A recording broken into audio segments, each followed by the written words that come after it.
everyone. This is Reverse Engineering Happiness with me, Amanda Maxham, the most important person in the universe, and Tsfany, who's over there. This is the show where we try to solve the problem of all problems, which is figuring out how to reach a profound state of happiness. Certainly not an easy job or an easy journey. And which is why I've updated my closet to have a motivational saying, which Tal told me the other day. What I want matters. I did the censored version for YouTube so that we don't get kicked off here too soon. So today I want to talk about how to start seeing the world in terms of values. And the value is, this is going to sound crazy, but it's the value of thinking in terms of values. What are they? How do you figure out who you are? We're going to create something called the Value Galaxy, or talk about the Value Galaxy. By the way, if you want to follow along in the workbook, we've got a workbook for you. You can download it for free. Go to myhappiness.team/free, myhappiness.team/free, and you can download it and follow along. And I'm excited to talk about galaxies because I'm an astrophysicist. One of the things that I think is interesting about the galaxy that we live in, the Milky Way, is that if you Google it, you'll see all sorts of pictures of it. But we don't really have an actual picture of the Milky Way because we live inside of it. And it's sort of a similar thing with you as a person, right? Every person is different, just like every galaxy is different.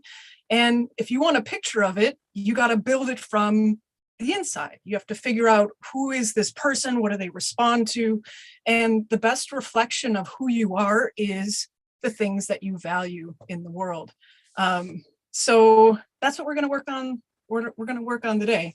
But first, I want to make sure that this makes sense, because I've done a lot of homework in my life that, I really don't like homework. It's, if you know me, I strongly dislike homework. So I want to make sure that we're doing the right thing here, Tal, before we get started. We already know, if you just talk to people on the street, don't they already know what they want or what they like about life? Why do we have to go through so much work to figure this question out? I wish it was that easy. It's knowing yourself and knowing what you love, I think, is the hardest thing in the world. I thought about something like the hardest question in the world is, what do I want? And every word in that question means so much. What requires you to know about the world? What is possible? And you have to learn. And as a young person, you don't know. What do I requires self-knowledge, a rigorous understanding of who I am. What do I respond to? What do I love? Having an introspective mind that looks at the inputs and the outputs, right? Oh, I went to that, did that experience. It was so awesome. What was awesome about it? And I didn't like this thing. And it requires so much internal knowledge, and then wanting. It's the whole idea of developing a mindset and a personality that wants and is serious about getting it. So every aspect of what do I want is so complicated. It's knowing the world, it's knowing you and everything in between, and getting things, knowing how to go after things and not get frustrated when you hit the first roadblock. So no, I would say our values are not available to us. It's knowledge, and knowledge is hard work. And what's really hard about this type of knowledge is it's introspective knowledge. It's not something that you say, oh, that's a table and I understand how it works and so on. It's, how did I feel about it? Why did I feel about it? And then, we're not good in remembering all of it. So having the tools to remember, what do I respond to? So if I just stop someone in the street and ask them, what do you love? Of course, they can tell me a shopping list of all the things they value in their lives. It'll be just the first layer of the things they say they love. And I think in that list, there's going to be a lot of things they do truly love and respond to, but also things that are not necessarily things they chose for themselves, and they're spending time on it. And it's not clear why. I really value money. So I'm spending most of my day doing a job I don't really like. And the question is why? So what we're going to talk about today is a series of exercises to identify your values, put them on the table, and then organize them, actually categorize them, organize them, map them, make them available to us in a way that we can start seeing the picture of all the things that should be animating our lives. And I think, again, it's the value galaxy, I think, is the culmination of those are just identifying so many values in our world. But there's also other things that we can do after mapping all of it, which is getting ready for action. Because like any company in the world, so any individual has to decide what they're actually moving forward with, whether what are you going to do with it, right? Yes, exactly. Yeah. So what I'd like to do is maybe go through a list of things we're doing in the Happiness Team Workshop to first develop the muscle of identifying, verbalizing values, and then we'll go forward with exercises that help us just map it, organizing it, and categorizing it.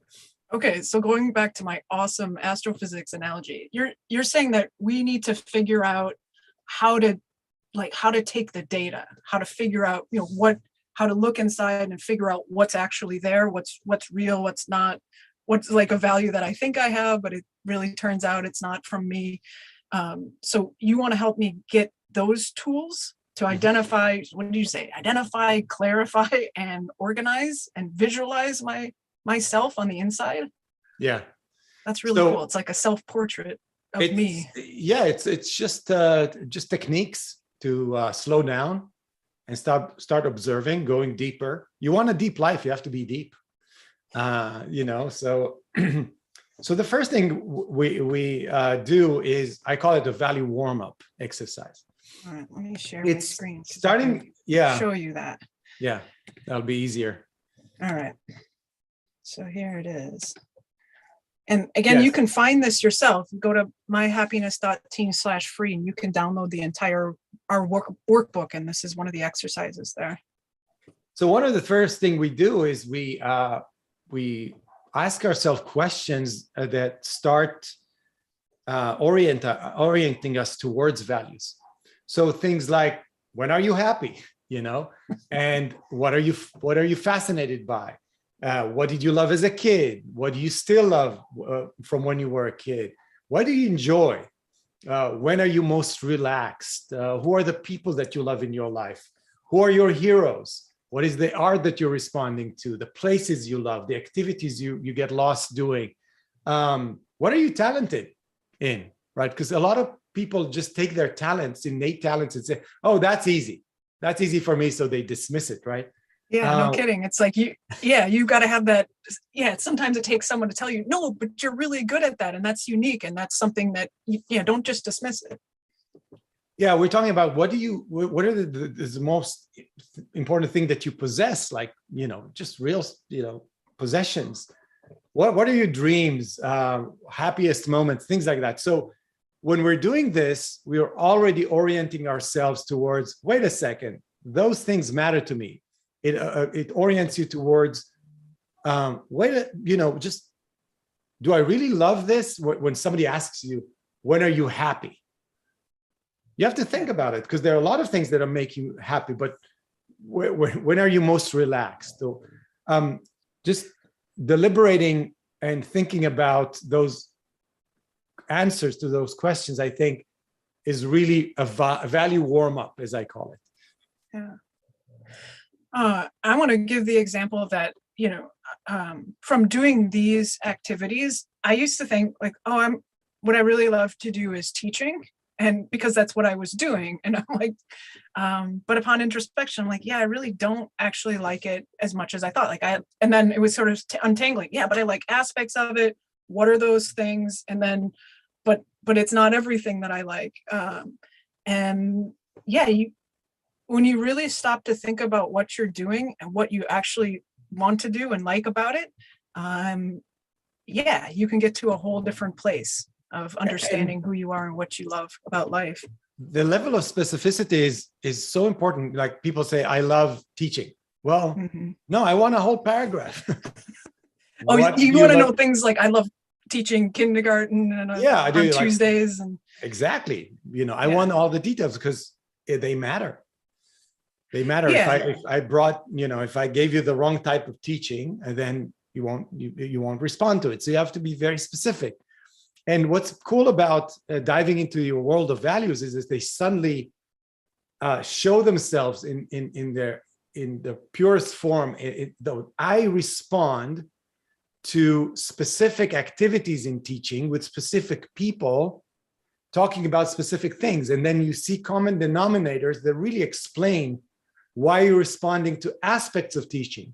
And where we'll get to the value galaxy, we'll talk about value themes that I think really shine a light on what are the common denominators in all of the concretes that you find valuable and meaningful that really define you. And it's like, oh my God, that's the thing I really love about this. It's not just this generic thing of teaching, right? Yeah, I agree. So I'll give a quick example where I've boiled it down to what I really like is one-on-one connection or interaction where I don't know what's going to come ahead of time. So it's a bit of surprise. So that's why I like tutoring. And I I love the improvisational nature of that kind of teaching. So that's where I'm in like my happy zone. And someone surprises me with a calculus problem and I get really excited. And the surprise element that you just talked about could be a whole different theme where you say, and I love so many other things that are like, have to do with surprise, I think you told me once that things coming in the mail are really exciting to you. Oh, right? I get so excited. Yeah. Unopened boxes and packages. Yeah. So we do this, and then we start orienting ourselves. The next thing we're doing is the one good thing. Yeah. And the one good thing, again, giving the credit to Jean Moroney, and it's, I think many other before her, understood the importance of just introspecting about values. What I do with it is I write all of the good things in my life, but I don't just describe the good things in my life. I also try to go deeper into what they mean to me. Where's the meaning in them? What is the meaning in them? If it's a person, what attributes of that is question? What part of their character I'm attracted to, and why? What do I get from that?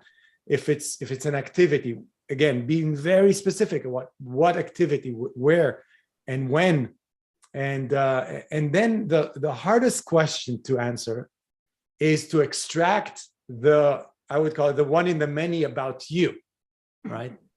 What does it say about this consciousness that responds to this specifically? And then I can tell you that I had major breakthroughs answering those questions because they start repeating themselves. You see many concretes and they're all pointing to the same person, the same consciousness and subconsciousness that is responding to the same exact things. And this is how later on we will see how we can derive what we call value themes out of our values. Okay, so this is a method of collecting a whole ton of data and doing just a quick analysis on like, here's one thing that I really like or that's good about life that makes me smile or makes my heart sing, and then trying to extract a little bit more meaning from that. But then, just gathering a whole bunch of data so that you can try to it's like there's a lot of stars in a galaxy, so you got to figure out where they all are, how, what are they made of, all those types of things. Okay, so you start to put them together. Yeah, it's creating an inventory for me, and I try to do it on an ongoing basis, even though I'm very clear on my value and my value galaxy. Sometimes when I experience something and a new feeling comes up, I'm like frustrated, or I'm joyful, or there's something that I'm attracted to without understanding why.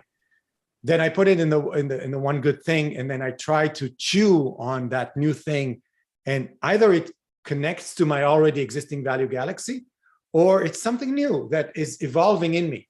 And going back to what do I want is the hardest question in the world.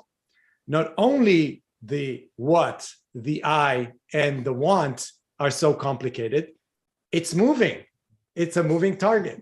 I mean, things that I love and I was fascinated with a year ago lost value because I'm evolving. So add the time dimension and you get really complicated. And you get space time. That's good. Yes. need that. Yeah, relativity.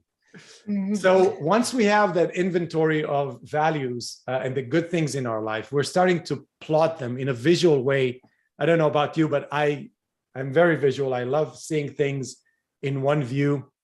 Yeah. And I came up with this idea of value galaxy. And what I did, I started writing, because I love bubble maps. I started writing on a big piece of paper all the things I love. And I started putting together consolidate together the things the values that feel like they're the same area. You know, all my relationships and type of the relationships, and the things I love to do for fun, and what I'm just attracted to: abstract ideas, philosophy, communication, education, and then the areas of like things like I love competitive sports, and I love music, and the people in. So I just put all of it. Another thing we can, I thought about is if you take like a deck of cards, Mhm. and they're all empty, and you write the actual values that you have, and you just throw it on the table and start organizing it.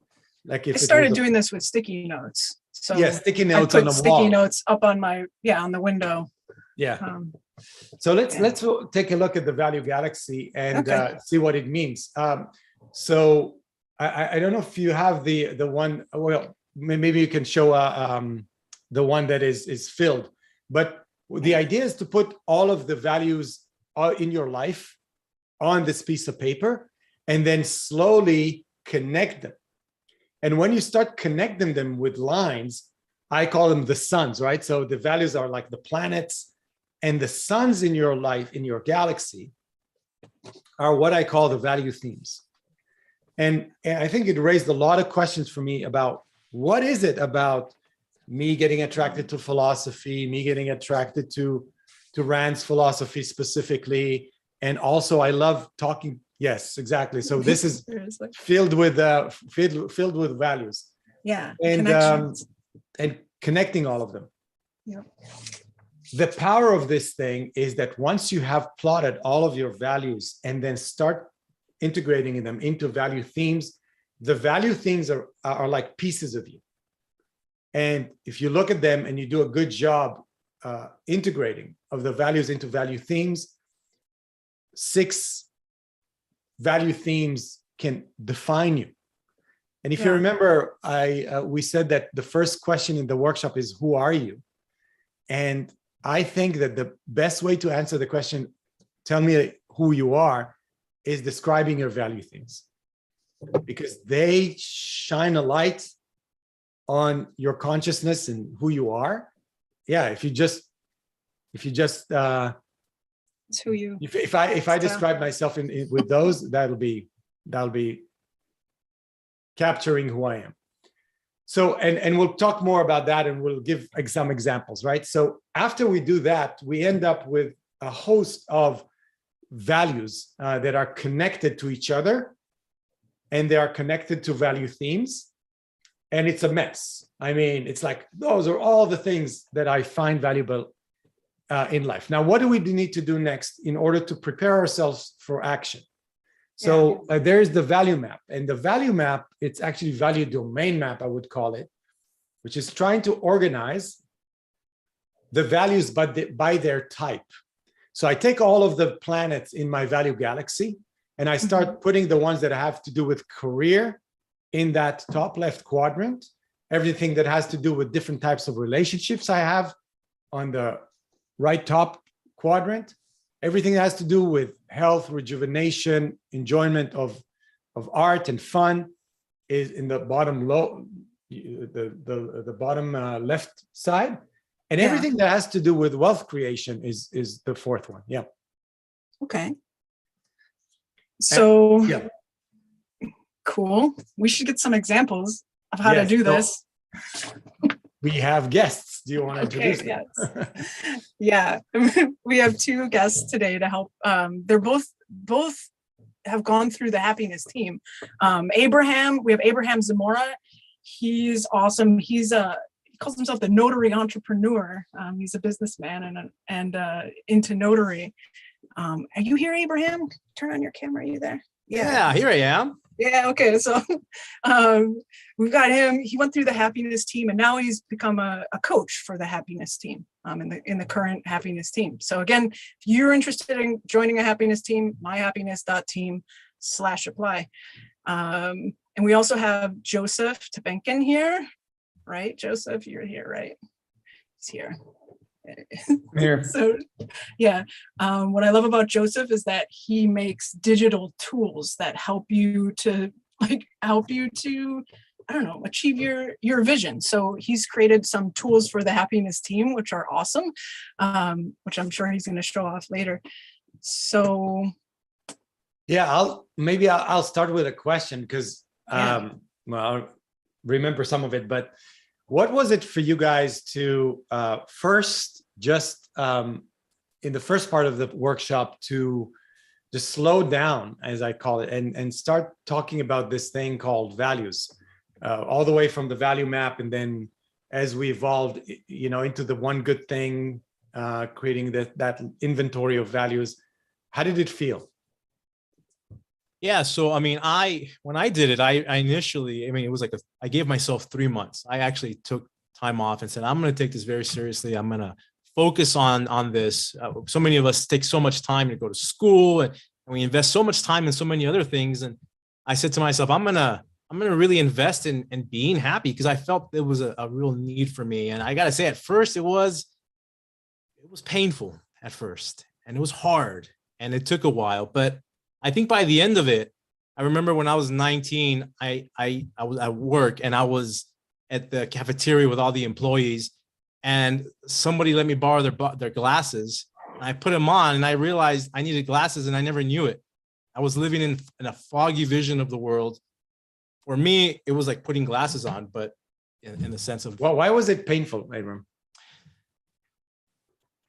It's the kind of questions you never ask yourself. And I think not having the answer right away it's a feeling of sadness, of a feeling of, how do I not know what I like? How do I not know what I love? Why don't I know this stuff? Almost depressing, because you would think we live our life. We all want to be happy. At least that's my idea. If you ask anybody in the streets, do you want to be happy? Most people would say yes, but then when you ask them, what do you want? What do you love? What do you like? And you can't really answer that question. It's a very frustrating feeling. I think that was what was so painful for me initially. I agree with Abraham that I also found this process kind of painful. Part of it is that you uncover something that you really want, and then you think, yeah, but I'm not doing it. So I've been telling myself it's not important, and that hurts. Yeah. As well. Yeah, absolutely. Joseph, how was it for you? Well, not so painful, but Super. but more because I tend to like going for things and just jumping in. The context I had was, I knew I was at a bit of a crossroads, just trying to decide what I wanted to do career-wise, and in a few other areas. The problem for me was too many options. I had so many different things I wanted to jump into and do. And I wanted to try and focus a little bit and try to figure out what was right for me. And a lot of the tools we used really helped me narrow down, as I think we'll get into when we dive into the galaxy. So it's really helped me zero in on what aspects or what aspects of certain opportunities I really loved and which ones I should pursue. And how was it to log values, to do the one good thing and start mapping or identifying all the values in your life? What did it feel like when you started aggregating those are all the things I value in life? Was it overwhelming? Was it surprising in any way? It was a good reinforcement. I had been thinking on paper for a while already from some courses I took of Gene Moroney's. And it's one of those things that's good for you, but you never do it consistently enough. So it was good to get a kick in the butt to a reminder of how valuable it was, and also have it be in a nicely formatted way, whereas thinking on paper can sometimes be very open-ended. One good thing and logging wins was a good concrete way to and a structured way to gather some of this data and just make it explicit instead of just having this experience and letting it pass by, making it a little bit more permanent and lasting, and leaving a more a better emotional imprint. So let's move to what I'm so excited that you added, the value you added, which is getting so excited about the value galaxy that you created a tool for it. So can you tell us a little bit about what gave you the idea to do it, and maybe a demo? Yeah, sure. I mean, I've been interested in, I just love building things, and I've been interested in introspection for a long time. And when I did the happiness team, there were these great tools on paper, but I wanted some way of just a fun project to play around with some new technology, but also a fun way of organizing it in its optimal form. Instead of trying to edit PDFs and having a limited amount of space, I wanted to be able to create some tools that were optimal for it. And I really the value galaxy really resonated with me as a tool. So that was one I definitely wanted to implement, but I wanted to go even beyond that. So show us how you implemented it. Yeah, I'll share my screen. So I would just say this is part of a whole set of tools that Joseph built for the happiness team. You can see at the top bar, there are many tools that we're building, but let's focus on this one, the value galaxy. So take us through it. Well, one thing you reminded me of, so firstly, the first step is just putting all your values on there without the suns and trying to see how they're related. And as you were going through the value warm-up, it reminded me of a couple of the questions that really helped drive the direction my value galaxy went. And there were two questions. One was, what did I love as a kid, and what do I still love as a kid? And the answer was the same. It was Lego. I used to love building Legos, and I'm so excited for when my nephew gets old enough to play with Legos so that I can go play with him and build Legos, have an excuse to play with Legos. I used to, cut pieces to make planes so that they were, I had these visions for what I wanted to build. And I remember you said that you would cut them in a different way because you wanted it to be yours, right? Yeah. Like I had this idea for landing gear that would come out of this plane, and I had to cut a piece so that it would work the way I wanted it to. And that was a very vivid memory from when I was a kid. And as I was starting to put things on, the real value of the value galaxy started to come through. Because I was looking for some direction on my career, I was able to iterate a lot on this particular area and start to relate a lot of the projects I had been working on and the current job that wasn't quite satisfying me completely, and figuring out what about them I loved.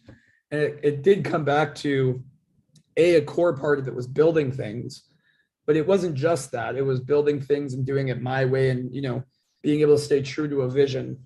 And when I started to relate that to other things, like the kinds of products I like to buy, I like to see those sorts of values imbibed in the products, like whether it's like Lululemon or Le Creuset or Tesla, like the things I either have or am aspiring to have, they all have this integrating theme, which is somebody had an idea and they worked relentlessly to make it a reality. And those are the kinds of things I like to work on. So it kind of led me off into a whole direction now where I'm really focusing on constructing my life around building things that I really care about and making sure that they're true to what I want to see in the world. So how do you build this here? Do you just kind of put those circles on the canvas? Yeah, so I'm actually starting to work on another one right now where I'm trying to track all of my values related to leisure and relaxing to see if there's some themes. Because one of the great things that the value galaxy does is once you identify a need or something missing, maybe you start with an introspection, like something feels kind of off in my life. And once you identify, you can use some of the tools like the needs analysis tool to see what need is missing. You start to connect some of these themes. So I might start dragging some of my, things I like to do for leisure on here and trying to figure out what they have in common. And once you kind of identify things that are related, you can kind of collide them here, try and come up with a value theme, and try and relate these things together and figure out how then to look for other things, right? So, maybe I can't rock climb for a reason, or I'm not wanting an outdoor bike ride. What could I do instead of that? And that's where this tool I think really shines, is when you're missing something, you can look at all the data you have about yourself already and what you love, and try and figure out what's missing and look for something new to add to here. So the goal is to figure out some new stuff that I can put on here and start to pursue once I'm done whatever it is. And I'm very excited to do that with, the material aspect of, once I've got my career sorted and making tons of money, then what are all the things I want to buy? There's going to be an endless list that I'm going to have to figure out and add to my value galaxy.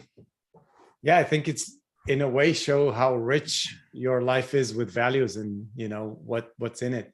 And next version is going to have arrows, right? Connecting those things. Yeah, I've been working on that so that you awesome. Can. So tell us what are the other things here? What is add good thing and add win, and what are all those?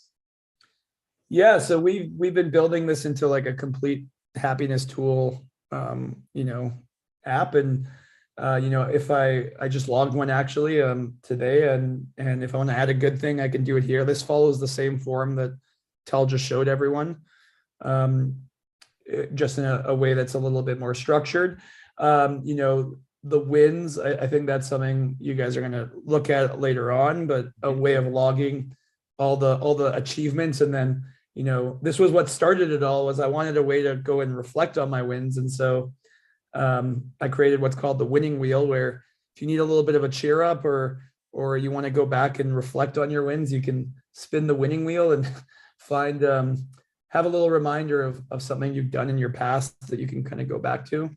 And then what I really wanted was a more positive place than Facebook. So there's also the happiness feed where, you can see everyone else's wins and good things and introspections, and go explore other people's things that they're doing as well. So work in progress. Yeah, that's progress. Really great. No, that's phenomenal. So let's go back to discussing. You can end your share, Joseph. What I'd like to ask next is, what did it feel like after you finished your value galaxy? What were your learnings? What did you learn from the process of plotting all of it and then trying to find those value themes? Can you share maybe an anecdote or a learning from doing that exercise? Something concrete that shows the value. Yeah, I think there were a couple things, and I pulled up a quote from the Fountainhead, because this was my big aha moment with the value galaxy. Because as Tal was mentioning, there's the who are you at, like, first he asked us all who you are, and like he said, everyone just gave the standard, oh well, I'm Joseph, I'm 31, and this is my job, and here are my kind of demographic statistics. And as we started to tease out this process, it became, oh no, these values are who I am. And the quote that stood out for me was from Dominique when she's talking with Peter, and it's, my soul, Peter, it's real only when it's independent. You've discovered that, haven't you? It's real only when it chooses curtains and desserts. You're right about that. Curtains, desserts, and religions. Peter, and the shapes of buildings. And that just hit me right away of, oh, this is who I am. I can now see it on this nice little canvas here. And it's just nice to see, right? It's nice to reflect on it and, have a little bit of pride that, oh, I am valuing and I can see it, and I can continue to pursue it. And then I can also use it to get more clarity on what I might want to pursue and filter out some of the noise. Mm-hmm. So when I put it on there, I can ask myself, do I actually like this thing, or am I just like, is it on there because I've seen somebody else pursue it or talk about it? Does it actually integrate to anything, or is it off to the side and I can't fit it into any of these themes? Maybe I need to reevaluate whether that is something that fits for my life. So those are the two primary values for me. I'm thinking version 3 will add what I did on my own, which is to color all of those values and say, how is the pursuit going? And sometimes like it's not, it's completely red. I say I love this thing, but I never do it. So what is it? Should I remove it because I'm saying to myself I love it, but I really don't? Or am I really prioritizing it in the wrong way? Or maybe the answer is, yeah, I love it, but not now. And so this is why, again, we have to create another exercise that filters all of those values through the dimension of time, because we have limited time. So what do we choose to pursue? Another thing that I think was very valuable when I did it was just finding the connections of values to values. It's like, this has to do with this, that has to do with this. And then going back to values that ended up having a lot of arrows connected to them, they became more and more meaningful because they either enable or connected to many other themes or many other things that I do. And I understood that, again, the concept of value density, the fact that they carry so much meaning in them because of the type of activity and the people that are associated with it and so on. So let's talk about taking that galaxy and adding the time dimension, which is, how do we categorize them according to the type of time that they require, right? Because every value, I think let me say that, one of the things that I truly believe in is that happiness is built. Happiness is action. You don't just decide to feel good or feel about yourself. You can think about great things that happen, like we just saw in the winning wheel, and that makes you happy, but not for long. I mean, happiness comes from the doing. So the idea of finding the source of time that value requires in order to get manifested in the world, I think is a good exercise. So as I said, I have identified 4 types of time: the career time, the dimensions of relationships and the different types of relationship, all the way from romantic to professional relationships to friendships and family, and everything that has to do with leisure and health and fun and vacationing. And another dimension that we'll talk about later is wealth creation that has to happen. So Abraham, for you, what did it mean to take the value galaxy and then start to put those values in their time slots? Yeah, I mean, it really gave me a sense of control. I think going into this, I felt like there was something missing. And anyone who's watching this, anyone who's interested in this topic, they probably feel the same way. So going into it, I felt that I wasn't happy and I needed to change that. So going through this process and then doing the value galaxy, right? Extracting from that and then deciding what I wanted to do with that information, it really gave me a sense of control. And one of my favorite scenes is it comes from Ratatouille. Have you guys all seen Ratatouille? Yeah. Yeah. All right. So I forget the bad guy's name, Gourmand or something. But there's a scene where he's at this restaurant, right? And he's like hungry, right? And I think people who aren't happy just are bitter and cynical. And I don't think it's their fault necessarily, but I think this is just what the world does to them. They feel like they cannot be happy in this world that they live in. They can't explain why, inexplicable emotions. And then they become cynical about the world. And this is this bad guy in Ratatouille.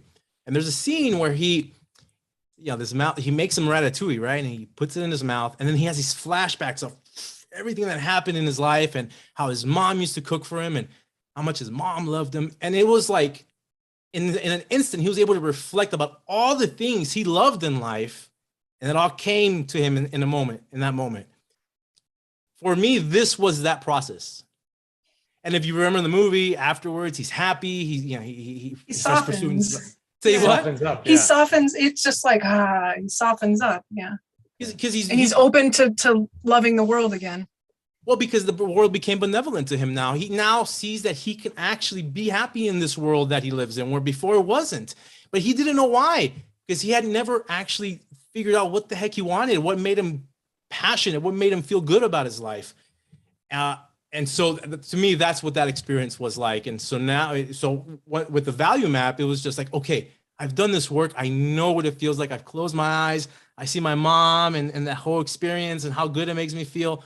Now, what do I do with it, right? And that's what this was for me. Yeah. And then the value domain map, if you will, is also, we're taking during the workshop, we're taking people through, okay, those are the things you say are most important to you in all of those domains. Now prioritize. Right. What is the most important thing? What actually will find the time? So Joseph, you said that you had too many things and you were trying to figure out. So how was it like to say, okay, I'm going to go for this and not for that, and this is why? How did that feel like? It felt great because, the root of anxiety a lot of the time is just not understanding, right? And not knowing. So before I would jump around a lot and not be able to explain or really know which one I should go for. Part of it gave me a little bit of liberation to continue jumping around, right? Because I'm still in an exploratory phase. So I gave myself a bit more permission to continue consciously though. But the core was not doing it just as a reaction, right? Being in a little bit more control and being more deliberate to say, I know I want to find a thing I can work on that's completely mine. I've got a bunch of stuff that could be that, and I need to explore a little bit more. But I almost immediately, reduced the amount of time at work I was spending so that I could free up my time to do these other things. And in general, as soon as I understand, I have very little hesitation to do something. The only time I kind of waffle around is when I'm just not sure what the causal relationship is. But this really helped me hone in on that. Mm-hmm. The thing I want to highlight is that quadrant called wealth creation is a quadrant that I think is different, but very connected to the other quadrants. For many people, the career set of values or central purpose is the way to generate wealth, and that is great when there is alignment between wealth creation. But unfortunately, for a lot of people, it's not. And they're doing something that generates their income and pays the bills. And it's not something they choose to do. And then they feel stuck. And I think that's a limited way of thinking about it.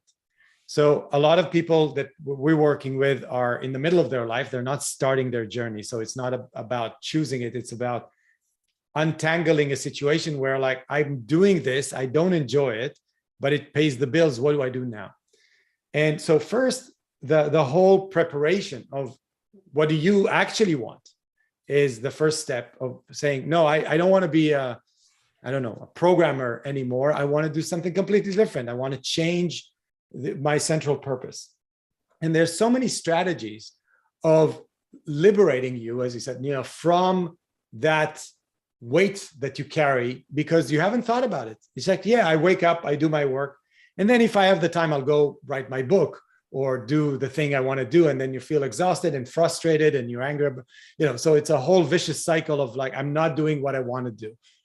So clarification of what it is that you want to do, and then strategizing and starting to say, wait, how much money do I need?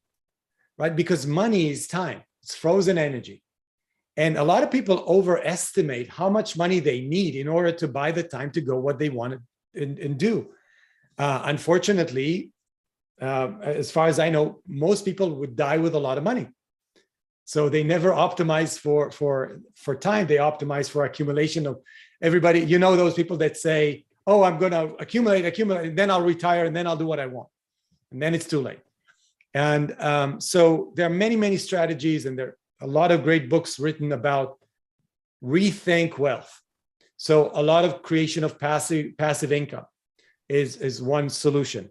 Or, being in a job while starting a new job and splitting your time in a way that you're not exhausted, or taking, just maybe a cut, like I think you did, Joseph, like I'll take part-time. That will allow me to, and trying to create the values you need in the wealth domain to the point where you can free more and more time to what you want. And people always think in black and white, either I just drop everything, I'm just quit my job. I love when Barbara Sher says, don't go off and write your book. Write your book. I mean, because people are like, yeah, I'll write my book when I quit my job. I have the time for myself. I live somewhere next to the beach. I wake up in the morning. I have nothing to do. Then I'll write my book. And it never happens. I think it also, so one of the things you were saying is, okay, a lot of people have this feel like, oh, but I have this job and it's the thing that generates the money and I don't really like it. And I really would rather do this other thing. But you got a map now of like, okay, clarity of where you are and where you want to go. And now the job becomes less of just like this pointless chore that's going to drag you down. It's like, no, I got a plan. Like, I know I got to do it now for the next however amount of time so that I can earn the money to do this other thing. And now it turns from like daily drudgery into like, I got the plan for how it's going to fit into my heroic life. It becomes something that serves a meaningful value to you.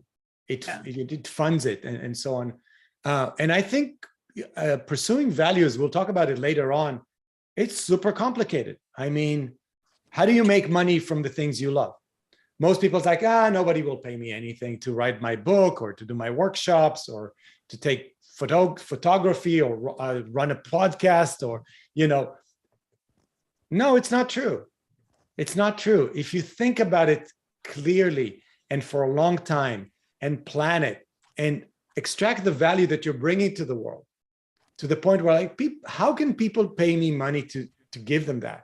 And I think if you consult, and this is the other aspect I think that is very powerful about working in a team, like a happiness team, I need ideas. I need expertise. Just had one person today reach out to me and say, I have this idea, but I don't know how to do it. I know nothing about marketing. I know nothing about website design.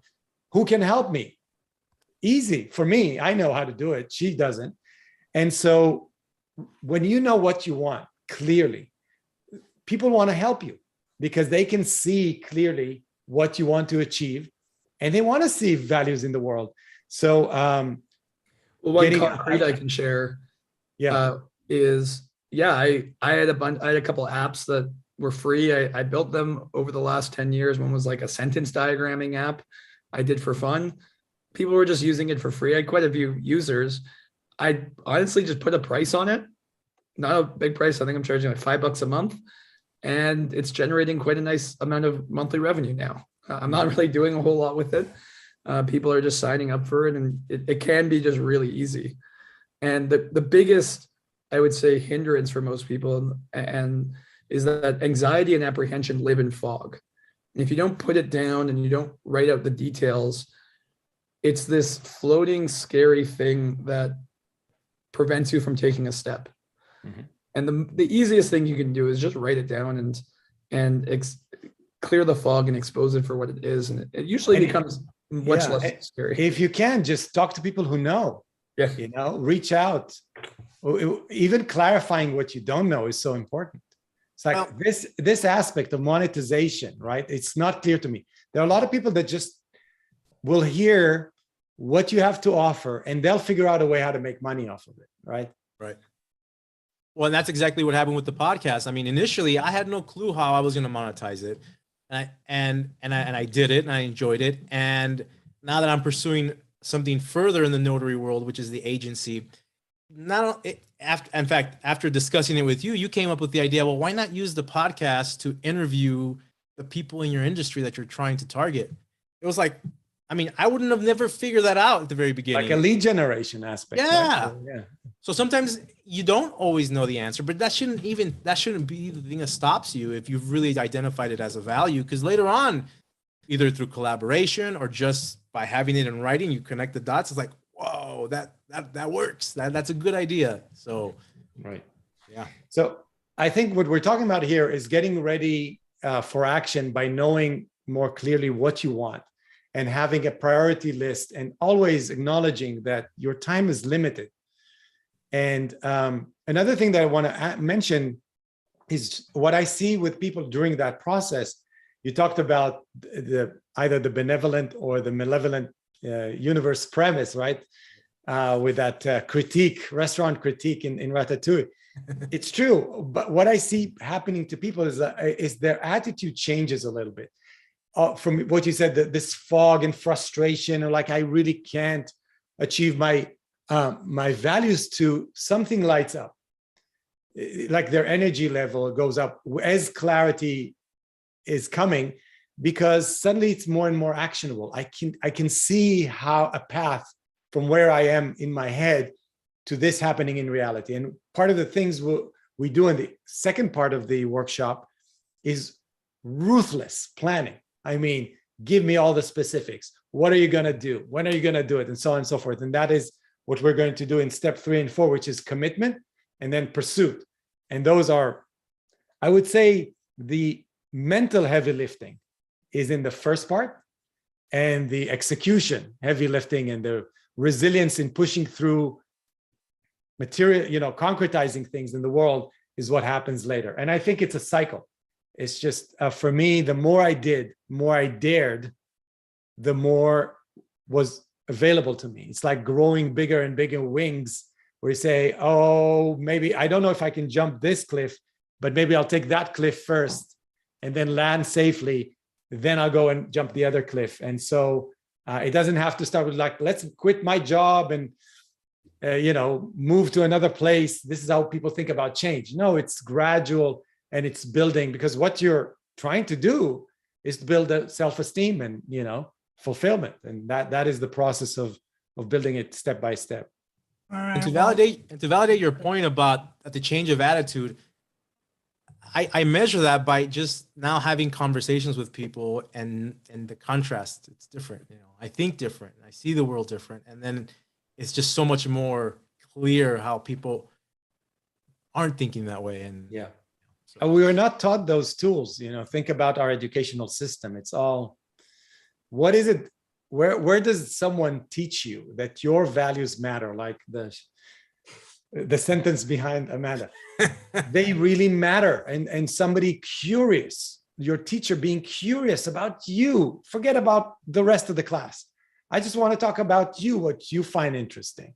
And how awesome is that? You don't get that. You put people in groups and students in front of desks, and you treat them like ants, not like humans. And so we're never taught to value our values, to value our individuality, and to get tools. Like what I want to do, I'm thinking about like this happiness team junior, where you don't wait till they're like 40 or 50. You take them when they're 18 and say, stop, don't start the race. Let me give you some tools before you start, because you don't know where to go. You don't know yourself. You don't know how to know yourself. You don't know the world. How would you know where to go and choose a major or go to? And so, there's a lot to be learned, and it does elevate. I agree with you, Abraham. I wake up every day with a whole different level of energy when I'm clear about what I'm pursuing. Absolutely. So speaking of only having so much time, we're just about out. I want to thank Mary Aline in the super chat. I love seeing your name come up multiple times during the show. It's awesome to know that someone's there listening and enjoying it to the point where they feel like given towards it. So much appreciated. Thanks also to Abraham and Joseph for being here. Thank you guys for joining us. Our pleasure. Pleasure. And All right. we'll see you the next time. Yeah, same time, same happy place. Yes. Bye-bye. Thank you, everyone. Everyone.